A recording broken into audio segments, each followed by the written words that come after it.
Hi ladies, my name is Sandra Riccardi. I am the owner of a strength and conditioning gym in Denver, Colorado, and I work with a lot of women across the world, helping support them in strength training throughout their life. So if you're interested in reaching out for more information after this video, I'd love to speak with anyone who's curious about their strength training and health and how that can improve their life. So today I'm here for a brief lunch and learn. This video won't be too long, but I'm hoping that I could give you some insight on why strength training is so important in your life and how you can start implementing it. I sent Casey over a little blueprint of a 6-week strength training program that can be done both at home or in the gym and scalable to any fitness level. So today we'll touch on some things that you'll see happening in that program and some other general things about strength training for the female biology. So first and foremost, as a woman gets older, there are natural changes that are going to happen hormonally throughout their life, right? And this can have a negative impact on various aspects of their health, especially through perimenopause and postmenopause. So many of you, depending on where you are at on your life journey, are experiencing some or many of these things. After age 30, we do see a decline in lean muscle mass by up to 2% per year unless we do something about it. And there's other things that happen later on in life. So through perimenopause, we feel lack of energy, mood swings, our strength starts to decrease. That's one of the first things women experience really starting around age 37 and on through their 40s. And unless we do something about it, it can really have a negative impact on our well-being. So one of the most impactful things we can do to manage those things is strength training and power training. As we age, our ability for our muscles to contract strong and powerfully decreases as our what we call actin and myosin bonds get weaker. And if we train these things, we can prevent that deterioration. So strength training is a great way to mitigate this decrease in strength you may be experiencing, this decrease in lean muscle mass, up to 2% a year. Any excess visceral fat that we're developing in our 40s, if you feel like you're experiencing decreased energy than what you typically have, cognitive function and even bone density is impacted by this. So in a world that has taught a lot of women to eat less and do more cardio, do more movement, I want to start shifting your mindset to eating to nourish and fuel your body to keep lean muscle mass on your body and moving intentionally with a mission to build and keep muscle on your body. This is going to have a huge beneficial impact on your metabolic health, your mentality around your body, and your ability to continue doing the things you love. So when we think about our health initiatives from here going forward, I want you to think about 4 pillars. I need you to eat. I need you to sleep. I need you to manage stress. And then I need you to build. And today we're going to talk about building. That's building strength and building muscle. I have notes. So let's talk about building. When we talk about strength training, we want to start thinking about getting on a plan, something that progresses over time and prioritizes resistance training. Resistance training is weightlifting. And a lot of women are new to this. Maybe they've never picked up a dumbbell. Maybe they've only picked up the light ones in a power core yoga class, right? Maybe we've only experienced Pilates classes or walking or jogging, right? But we need to turn our attention towards dumbbells, kettlebells, bands, even barbells.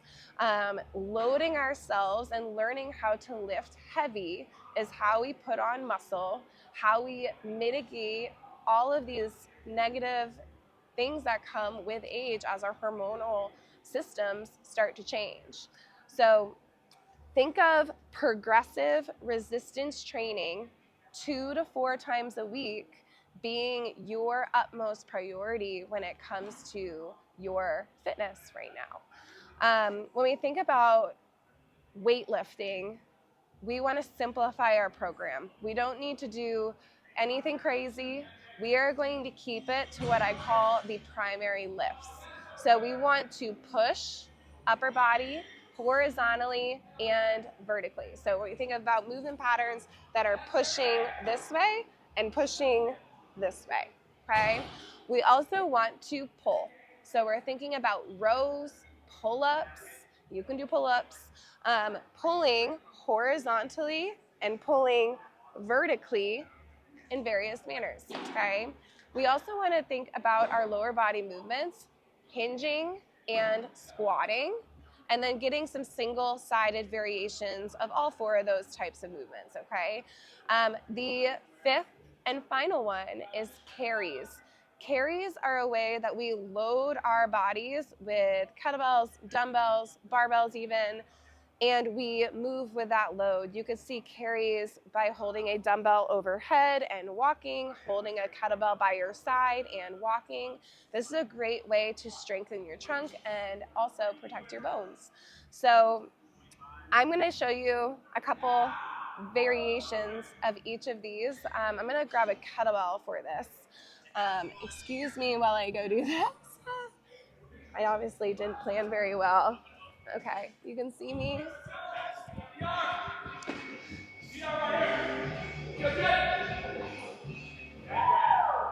Very loud class going on in there.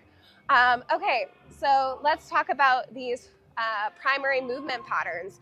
We have squatting. Squatting looks like this.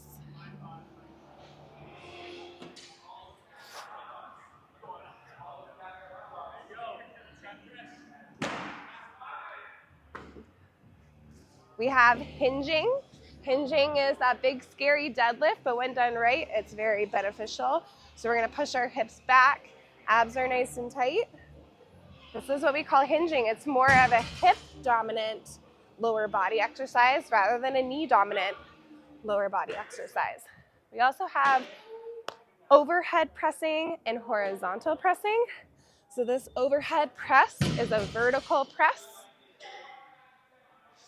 We have horizontal pressing, which would look more like a bench press. I don't even know if I can get, I set my phone up wrong, if I can get on the floor here and show you, but horizontal pressing.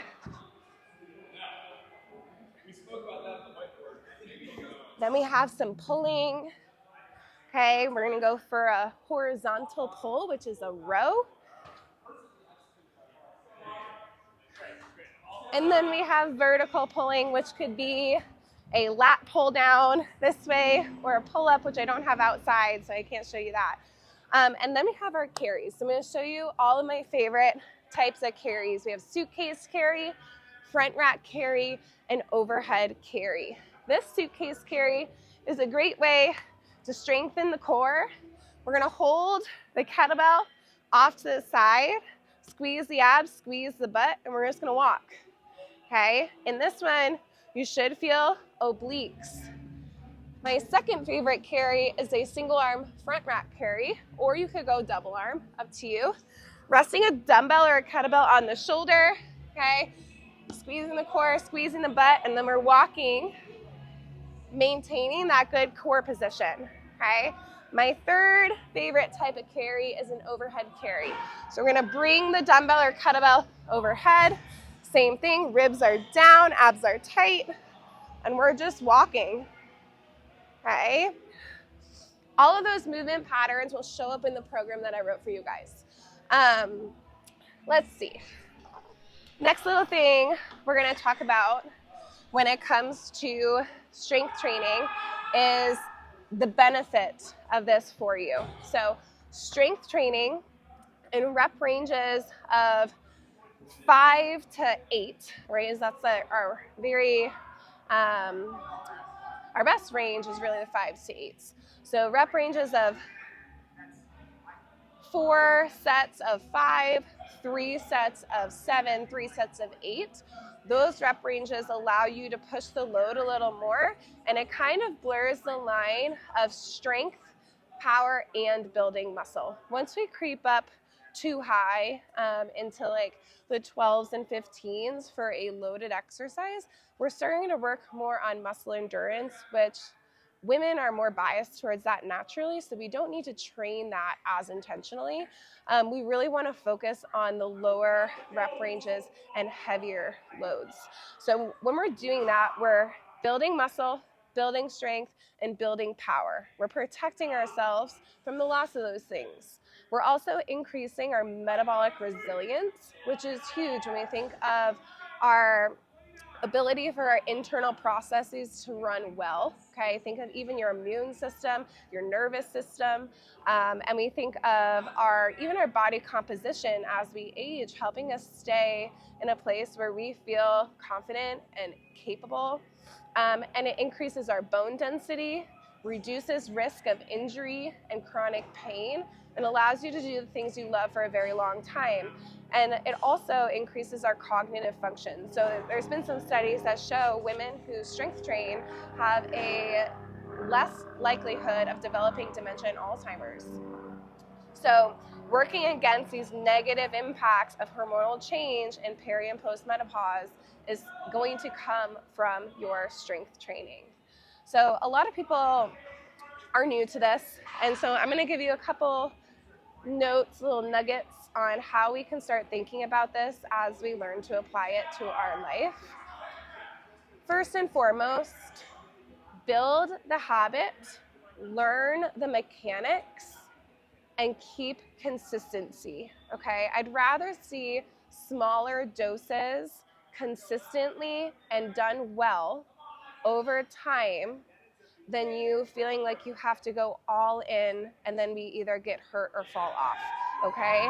So giving yourself a solid 12 weeks of lower volume per week, but showing up the same volume every week. So maybe 2 sessions per week of 30 minutes, practicing those primary movement patterns that we already talked about.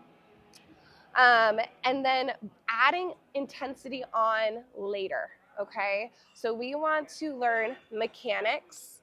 We want to apply consistency, 2 short sessions a week, and then maybe we go 2 longer sessions a week, or we throw in a 3rd short session per week, right? Gradually adding in at a rate that you can maintain, okay?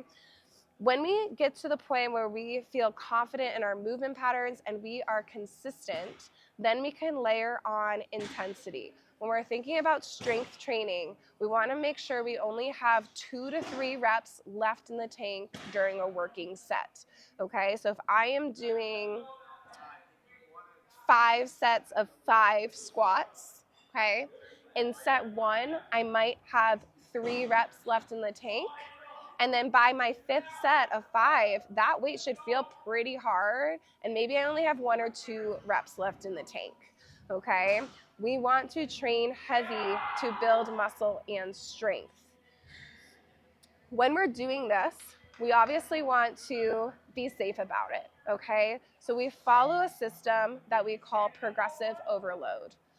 We want to keep the same exercises for a series of 6 to 12 weeks even, okay? So your workouts might look the same in structure for 6 to 12 weeks. What happens is we either layer on more load each week. So maybe week 1, we find a 7 out of 10 effort. Week 2, maybe we go up 5 pounds, or we add a rep, okay? So you're gonna see progressions that are either adding load or adding reps over a series of 6 to 12 weeks, which you'll find in that outline I gave you guys.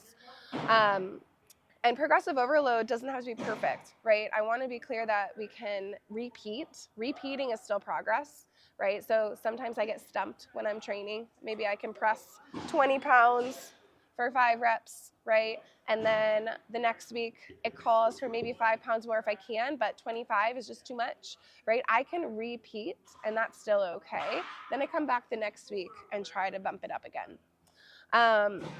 A training cycle should be repetitive, and by week 3 you should feel really confident about the movements that you're doing, and then you can start seeing that progress over time. If you have questions about that, please email me because I love to talk about it. I'm getting close to the end here, so the last little blip I want to go over is overcoming barriers to consistency. Okay, one thing that I highly encourage is finding a gym that's in close proximity to your home, or finding a gym that has really good coaches and has strength training in a class setting. At the gym that I own, we are always coach led, and we follow progressive overload plans. Finding a gym like that, if you're curious about gyms in your area, I'm happy to do some research for you. Finding a gym like that allows you to have hands-on coaching for form, and you have a program written for you, which is amazing. The second little hack could be developing a home gym, and home gyms can be super basic. We really just need dumbbells and bands, and you can do almost anything. Or kettlebells and bands, you can do almost anything. So if you're curious about how to outfit a home gym, please email me. I'm happy to help you with that. And then the other little idea is scheduling it. All you need is 30 to 60 minutes for a good strength training session, and prioritizing those main lifts over time. And if you put it on your schedule, you're creating some accountability for yourself.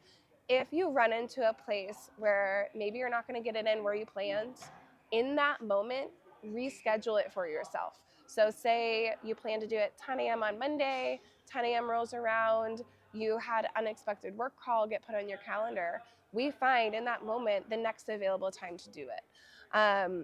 And we're aiming for 2 to 4 sessions per week. And then the final little thing, I'm a mom, and it can be hard as a mom to find time. But if you have a family at home that you share space with and you feel guilty about taking this time for yourself, remember that you are setting an incredible role modelship for your family, whether it's your spouse, whether it's your children, your siblings, your parents. You're setting a great example for them by prioritizing your fitness. And maybe someday they'll join in with you and it can be a full family affair. But remember that taking care of yourself is setting a great example for them to do the same. And then also it allows you to show up more fully for your family. So don't feel guilty about it. If anybody is looking for more individualized coaching, I do remote individual coaching, and I'm happy to sit down with you, have a phone call, and get you on my books for a custom program. But it's been great sharing some info. I know it wasn't everything that I wanted to talk about, but it's 18 minutes in and I gotta go. So if you want to reach out, you can email me at Sandra, Sandra, at Rigor, Rigar, Performance, performance.com. Or you can hit me up on Instagram at Sandra Riccardi _CPT. Have fun, guys.